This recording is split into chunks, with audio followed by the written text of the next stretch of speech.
gustazo recibir a Álvaro los miércoles en Ciudad Viva, pero hoy, a días nada más de esto que va a pasar, de que vamos a elegir a nuestro presidente, a nuestro próximo presidente, es importante, es obligación hablar contigo de campañas. Así que bienvenido, Álvaro. Gracias y un saludo a todas las compañeras y compañeros que trabajan aquí. Un gran día, ¿no? Es un gran día. Qué importante que es, ¿eh? Y tiene mucho que ver con lo que vamos a hablar, ¿eh? Porque está muy cuestionado el rol del periodismo y de los medios de comunicación. Yo creo que es el tema central de lo que podemos hacer esta conexión. Yo respeté el mandato de Dios. Tenía otra idea y me termina diciendo, no, asociate a la consigna y ya está, me sumo. Y ya que hay que dar respuestas cortas, creo que coincido con algo de tantas que dijiste tú, Tania, rara. Para mí esta campaña es rara. Si tengo que recordarla por dos características, primero falta todavía, ¿eh? Cuidado con decir ya terminó. Yo creo que tenemos un mes más de campaña. Muy posiblemente. Y después viene mayo, ¿eh? Así que cuidado con empezar a dar esta idea de que esto se acaba, porque, en fin, las dos características, primero para mí, yo diría chata, no sé si es un término muy técnico, pero me da esa sensación, ¿no?, de cierta chatura. Creo que genera poco entusiasmo y por eso mismo un día les propongo hablar más a fondo de eso. Porque yo creo que tiene que ver, no es un problema de Uruguay, es un problema más grande, con una idea de crisis del futuro. Hay un problema de perspectiva en la medida que le decimos a los jóvenes que el planeta se está destruyendo, que las relaciones sociales no sé qué, que la desigualdad. Es decir, hay una carga informativa, emotiva, que es muy importante, que genera un problema grande de mirar hacia adelante. Y el futuro es clave para cualquier lógica política porque es el entusiasmo de lo que viene. Si ustedes observan, uno de los éxitos de la ultraderecha es hablar del pasado. Incluso decir que hay que volver al pasado. Y las consignas en los países del norte, vinculado a eso, siempre es refiriéndose para atrás.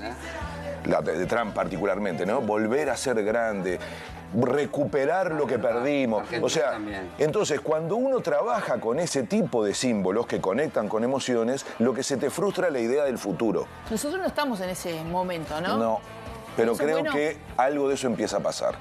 Porque, en el sentido de la apatía. Porque estamos muy... Yo digo porque si no uno cree que solo el problema es el tipo de campaña. Y yo creo que hay un sustrato más profundo del ánimo de las sociedades sobre el futuro de su vida y de lo que compartimos. Entonces, pero esto lo dejo para después porque el segundo elemento que vamos a recordar y el que me pidieron que trajera hoy es este asunto de, digamos, vamos a recordar que aquí aparecieron cosas nuevas y peligrosas. Sí. ¿Tá? Ustedes, creo que los tres se mencionaron un poco ese clima, ¿no? De que está pasando algo nuevo. Y es mi conexión con la política internacional. Porque, lamento decirlo, no la vimos o no le dimos pelota, pero eso hace tiempo que está pasando en otros lados. O sea, es claro que podríamos haber pensado que eso que estaba pasando en otros lados nos iba a tocar. Noticias falsas, está de moda decirle fake news. Voy a decir claramente que la mayoría de los jóvenes ya se refiere así a las cosas porque esta combinación de lenguaje tiene mucho que ver con la interconexión y la capacidad de consumir cosas de otros países. Campañas sucias, creo que vos, Flor, lo dijiste con ese término, incluso la idea de algo que no está bien, que es por eso tiene ese término, ¿no? Campañas sucias. Mensajes automatizados, uno va a decir todo tiene que ver con todo, sí, pero esto es muy importante. Esta idea de que aparecen... Bueno, inteligencia artificial, hasta recién lo decías como una broma, ¿no? Hay mucho de algo que no tiene que ver con las personas, sino con la capacidad de que las máquinas se utilicen para amplificar, para generar, digamos, dimensiones superiores de comportamientos masivos, todo asociado a las redes sociales. Y esto es muy importante, porque si no entendemos que la clave es que hay un nuevo ecosistema de comunicación que nos está cambiando todo, no solo la política. Nos está cambiando la forma de relacionarnos, que mucho más que la comunicación. Yo tengo para mí un paradigma de esa imagen, que es ver a dos personas tomando un café o almorzando y cada uno usando el celular sin hablar. Sí.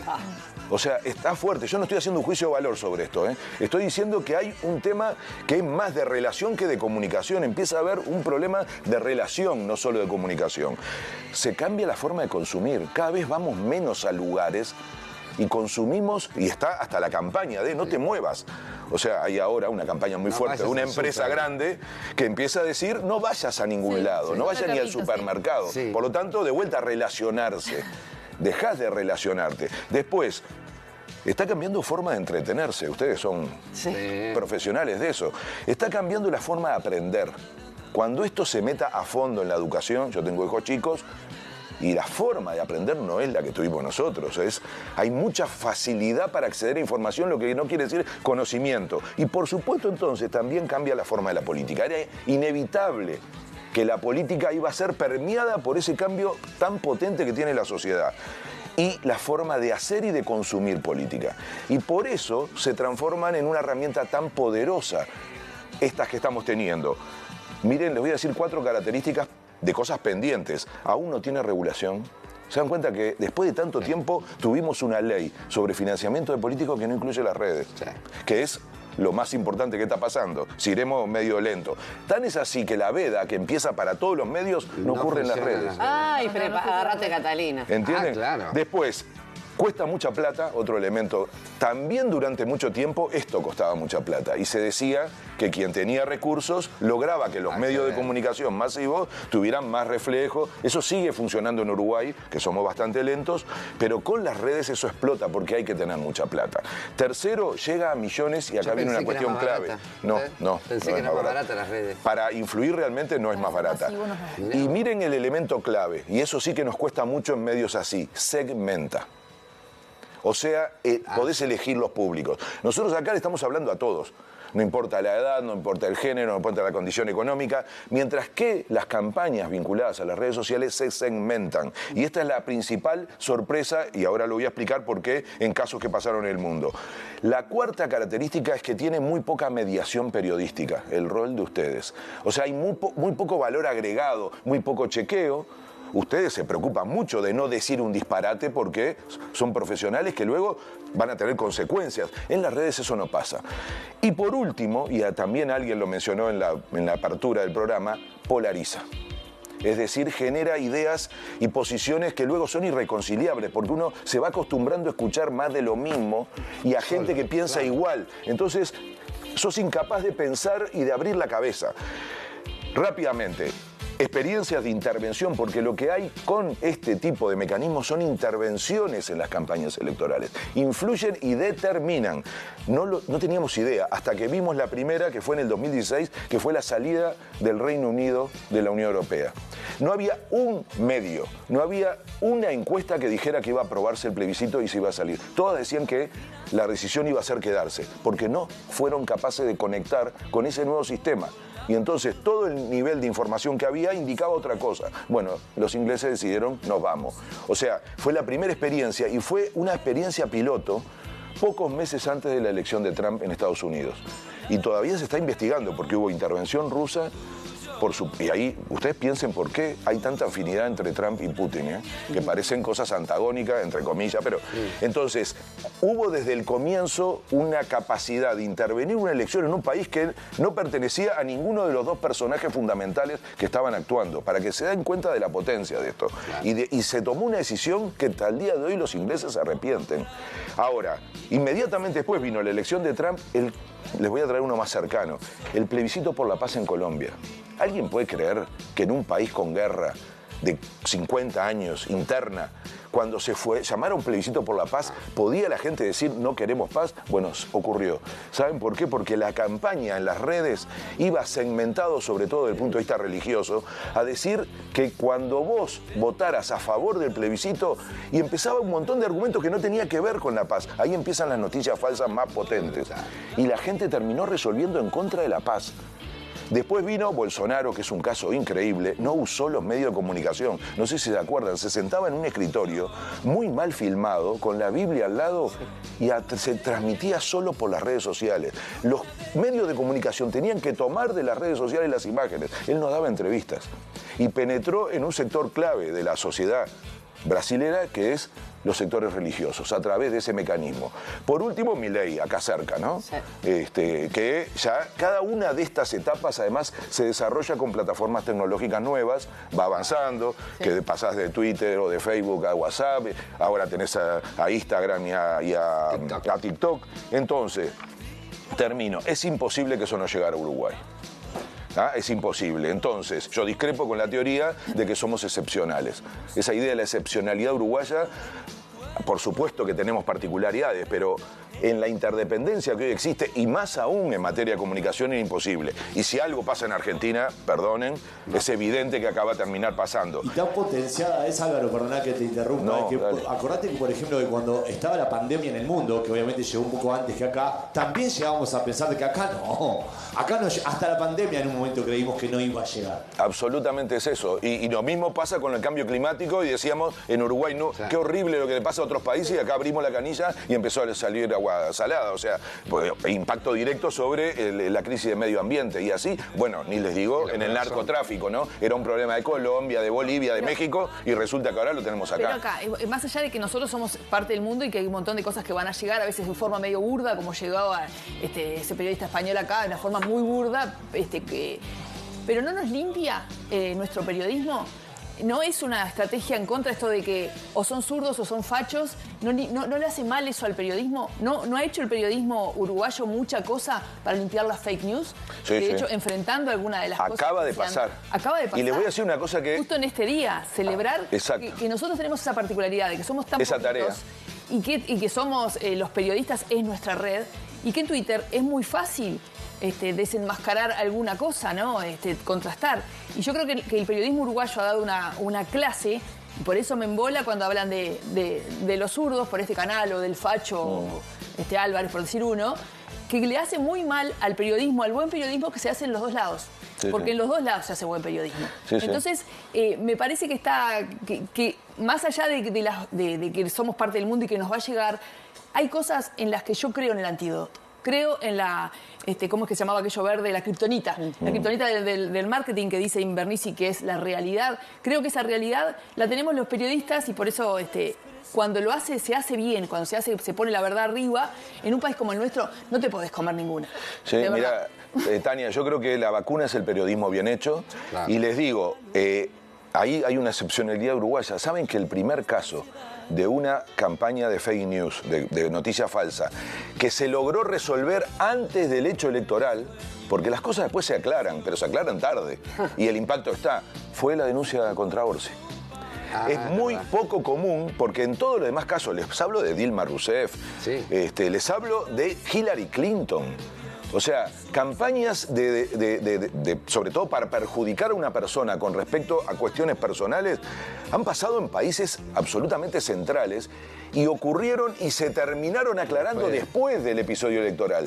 Es la primera vez que se da, porque fue muy rápido, y tiene que ver, además del periodismo, con la justicia y con la capacidad de que se pueda utilizar a las instituciones y a las capacidades de la sociedad para responder a eso. Yo no estoy diciendo que no se pueda evitar, estoy diciendo que van a venir y que nos tenemos que preparar para responder. Eso nos está pasando ahora, con el caso de Ojeda, que miren si será internacional, que la denuncia la termina haciendo en Mendoza, ¿se dan cuenta, no? O sea, ese tema se va a laudar en Argentina, no se va a laudar nada, ¿no? Como tampoco, aunque se laudó lo de Orsi, todavía no sabemos quién pagó eso. Porque atrás de cada una de estas cosas hay plata, eso no tengan dudas. A Ojeda le acaban de pasar dos cosas, la situación esta más personal sobre los videos y demás, y después esto de la multiplicación de los bots, que es otra de las cosas que está funcionando para hacer creer que hay un tamaño de cosas, audiencias, apoyos, que no son reales. Y todo eso se paga, se llaman granjas, se compra, son bases de datos, es un gran asunto porque son datos nuestros. Quedamos todo el tiempo. Sí, por lo pronto saber también que es un partido que estamos jugando 7 contra 11. O sea, ellos son bastante más ya, ¿eh? No tengas duda. Bueno, ayúdanos, Dios, porque hay que hacer un poco de justicia y emparejar el partido. Ahora, pero ahí, por ejemplo, en el último caso, porque a mí me queda la duda, en el último caso de Ojeda, a lo que voy, es que, por ejemplo, la gente de Ojeda compró eso para hacerse a favor, o otro de afuera pagó eso para que pasara todo esto, quedara en evidencia, ¿me explico? Sí, sí. Bueno, eso es lo que hay que investigar. Yo no tengo duda que el tema de la audiencia es evidente. Sí. Lo que pasa es que gastaron poca plata, o sea, quisieron comprar cosas baratas. No sé por qué habla todo el mundo de la India, es en Pakistán en realidad, donde se pueden conectar. Indian Outlet. Sí. Obviamente hay lugares más baratos, lugares más caros, cosas mejor hechas, como todo, ¿no? Entonces, aquí no hay. ¿Quién va a querer aumentar una audiencia si sino es el propio interesado. Después, si lo hiciste mal, anda a quejarte con la gente, con tu equipo. Pero esa es mi interpretación por una cuestión de sentido común. De todos modos, estas cosas demoran en aclararse. Para que tengan una idea, el caso del Brexit todavía se está investigando. Porque es muy difícil. Y el caso de Orsi no es que salió rápido porque se desactivó rápido, pero todavía nos preguntamos, ¿alguien puede creer que esas dos mujeres fueron las que pusieron la plata? Sin duda. Entonces, y es mucha plata por lo que decís. Siempre es mucha plata. Y eso es un problema serio para la democracia. Porque por primera vez estamos teniendo el problema que la base de la democracia en una elección, que es que todos valemos uno y todos somos iguales frente a la urna, Claro.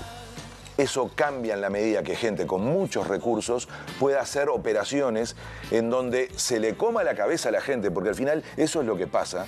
Se influye en la cabeza de la gente en todos los sentidos que yo dije antes, no solo en el comportamiento político, en el comportamiento del consumo, de qué vas a mirar para entretenerte, de cómo te vas a relacionar con los demás. Ese es lo más disruptivo de esta época, que finalmente cuando se expresa en política lo que hace es decirte, vos andá y votá tal cosa, porque además te conozco, sé lo que pensás, sé lo que consumís, sé con la gente que te relacionás, entonces te hablan a vos directamente, no como nos pasa a nosotros, que le estamos hablando a un montón de gente al mismo tiempo. Igual también a todo lo que decías de las redes, yo le sumaría, más allá de las falsas noticias, falsas campañas, lo que generan de violencia en ese extremo, en ese de un lado y del otro, lo que generan de violencia y que vamos tolerando porque te vas acostumbrando a leer mensajes de ese, y que además lo genera el anonimato también. Sí, sí. Es como raro que la primera red así masiva que tuvimos fue Facebook, que donde uno ponía su nombre y apellido, y listo. Después en las demás redes empieza cosa del anonimato y digo lo que sea. Sí, sí, hay algo de eso y por eso insisto en el papel del periodismo. Sí, sí. Que te permite, por eso se llaman medios, porque median y porque generan un valor agregado entre la noticia y la persona. Y se hacen cargo parte de la eso. estrategia también es desacreditar al periodista. Totalmente. Ha pasado en todas partes del mundo de que es permanente la estrategia de desacreditar al periodista de cualquier manera. Lo hizo Trump, Dios, lo hizo Bolsonaro, porque lo que dicen es, yo no voy a trabajar con los medios, y en el fondo lo que están diciendo es no voy a trabajar con periodistas, que me repregunten, que me exijan, que me discutan, que me obliguen a pensar y argumentar. Y si ustedes observan, en estos personajes nunca hay argumentación, nunca hay una capacidad de decir algo que explique, y lo que hay es mucho autoritarismo, porque lo que tienen que hacer es arengar al público, y para eso lo que precisan es medios que no le discutan, que no le pregunten, que no los hagan, sobre todo, explicar. Y eso es muy importante, y en política es dramático, porque si alguien no tiene que explicar, también ustedes lo dijeron un poco, ¿no? Esta idea de que uno escucha más bien consignas y planteos simplistas, no hay una profundidad que vos puedas terminar, entre otras cosas, aprendiendo y mejorando tu capacidad de conciencia para decidir. Entonces, y eso no quiere, miren la confusión, todo parece hacernos sentir que tenemos más información. Porque es evidente que en muchos sentidos el acceso a la información, y esa es una parte muy positiva de la tecnología, no estoy hablando en contra de la tecnología, estoy diciendo que la tecnología, según cómo se use, puede ser muy negativa. Bueno, tiene mucho más peso también lo que se ve a lo que se dice. Hay un politólogo italiano de apellido Sartori, o casualidad, que no tiene nada que ver, que dice que de Homo sapiens pasamos a ser a Homo videns, porque es mucho más importante la corbata del político de lo que está diciendo conceptualmente. Sí. Cada vez votamos más por corbatas que por conceptos. Y lo mismo pasa con las emociones. Cada vez votamos más por las emociones que por las ideas. Se calcula que el 80% de la gente conecta con una emoción más que con una idea a la hora de tomar una decisión, sea de consumo, sea de pareja, sea de política. Entonces, quienes le hablan a las emociones usando estos mecanismos están teniendo un éxito. Es una época, va a encontrarse un equilibrio, no tengo duda. Lo que tenemos que tener claro que mientras tanto están siendo utilizadas por sectores que tienen pocos escrúpulos y mucho dinero. Yo como periodista digo, no traigo palabras de la afuera. Grieta me parece que no estamos. Acá nadie le dice al otro, quiero que te mueras, te quiero meter en un ataúd. Hubo un insulto en esta campaña, un insulto dirigido a Yamandu Orsi, que lo caracterizaron con un personaje de Disney. Ese creo que es el único que está bravísimo volver de un insulto. después sentarte en una mesa a negociar, a crear un país como el que todos merecemos, en el que todos los partidos estén presentes, tenga representación parlamentaria o no, la voz de todos esté representada. Te diría que vi un insulto que para mí adquirió niveles gravísimos, de un político a una periodista. Ay, sí, sí. por favor. Justamente hablando de esto, Sí, digo, políticos, insulto entre políticos, ¿no? Y además referido a una enfermedad. Entonces, me parece que... Sí, con la salud mental como para él como fundamental dentro de su Ay, no, campaña. Sí. nos tenemos que ir, pero hay muchos temas. No, porque no quiero irme. Yo no me quiero ir. Atalo. No, porque también, ahora que razonando contigo, debe ser cosas entonces que también han ocurrido en otros países, Sí, evidentemente, que la estamos viendo ahora. Pero a lo que yo me refería, de una publicidad económica, como la de Ojeda en un gimnasio o como la de Sartori en una pista de car. ¿Eso también fue ocurriendo en otros países y nos estamos contagiando? Pero muchísimo más, no tenés idea de las cosas que pasaron. La campaña de Brasil fue sucia. No pueden creer lo que pasaba. Miren un video sobre Dilma Rousseff y una persona cargando nafta en un auto. Fue el video más viralizado en la campaña electoral, que era una penetración. Ay.